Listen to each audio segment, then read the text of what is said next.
It's Valentine's Day, and I'm surprised people actually showed up to class. I would assume people should be with their baes, on dates. And if, but everyone's here actually present today. That's surprising. I want everyone to take that piece of paper and think about someone you love.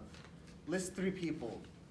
Someone you really, really care for, someone who has helped you be in this position you are today. If you don't have a piece of paper, just think about that person. And I'm gonna go write down mine right now. Draw a big heart around that.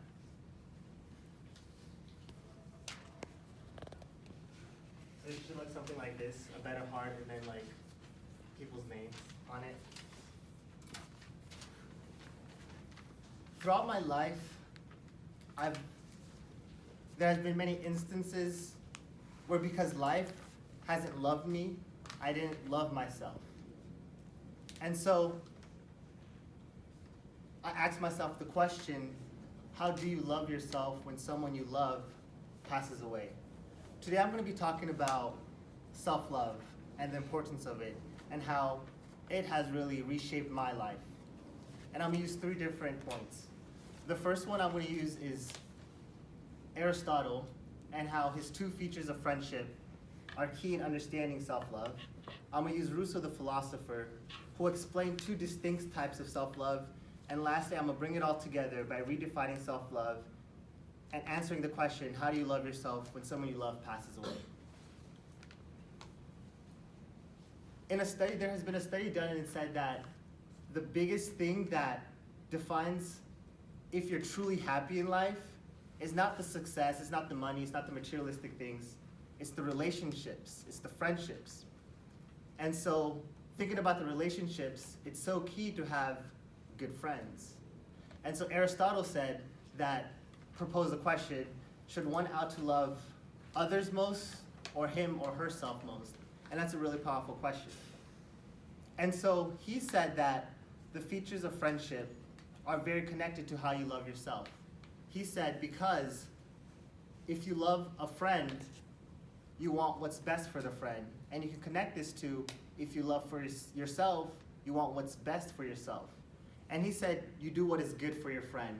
And so this good means, he explained it as almost like an ultimate good, which is eudaimonia, which is something bigger than just momentary happiness. It's flourishing. You want your friend to flourish.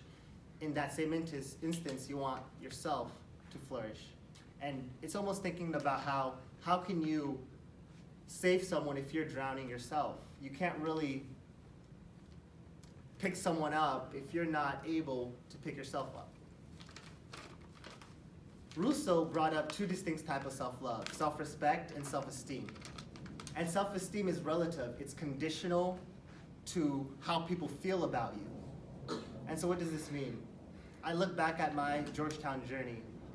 My parents immigrated here, and so they sacrificed their whole life for my siblings and I to be able to come to the United States, and they postponed everything they did and did it for us. And so I felt like one of the biggest things and most powerful thing that I could do was give them something that can never be taken away, a very powerful education, and getting into the best school. But December rolls around, and I'm excited. I go to the mail and I see that deferral letter.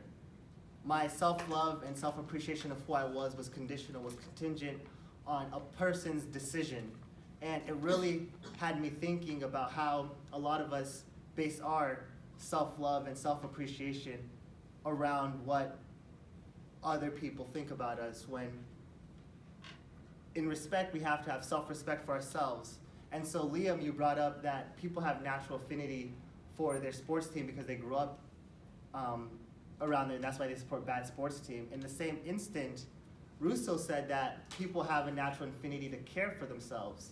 And so what does this mean? This means that people are born and innately born and know that they should take care of themselves and treat themselves well. And understanding this is so pivotal. And it brings me to my last point.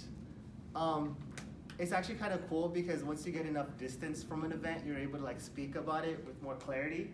And it is still hard to talk about at the end of the day. But I failed 2 classes last semester, and I actually shouldn't be up here talking. I was supposed to be suspended this semester, and I had to appeal and go through this whole process. And I'm gonna go back to that main point a little later, but I want to redefine self-love. Self-love has two words. It has self